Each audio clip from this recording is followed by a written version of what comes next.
ময়ূর পাখা দিয়ে ভগবানের আরতি বা ব্যজন কবে থেকে শুরু হচ্ছে?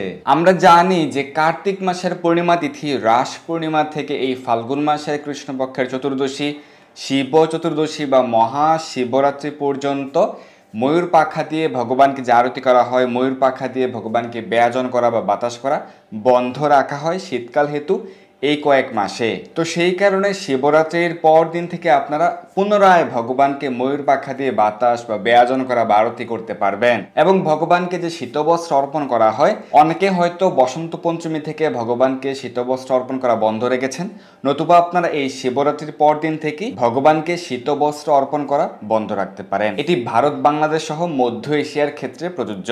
যারা ইউরোপে রয়েছেন বা যারা কানাডাতে রয়েছেন, সেই ক্ষেত্রে আপনাদের স্থান, কাল, ঋতু অনুযায়ী আপনার পূর্ণ শ্রদ্ধা, প্রেম, ভক্তি সহকারে ভগবানের সেবা পূজা করবেন। অর্থাৎ রাস পূর্ণিমা থেকে শিবরাত্রি পর্যন্ত যে বিধিটি রয়েছে, যে ভগবানকে ময়ূর পাখা দিয়ে ব্যজন বন্ধ রাখা হয় এবং শীতবস্ত্র অর্পণের বিষয়টি, এটি পুনরায় আপনারা শুরু করতে পারবেন।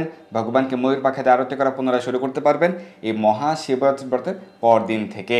ভারত, বাংলাদেশ ও মধ্য এশিয়া, মধ্যপ্রাচ্যের সকল দেশ, অস্ট্রেলিয়া সহ বেশ কিছু স্থানের ক্ষেত্রে এটি প্রযোজ্য। হরে কৃষ্ণ।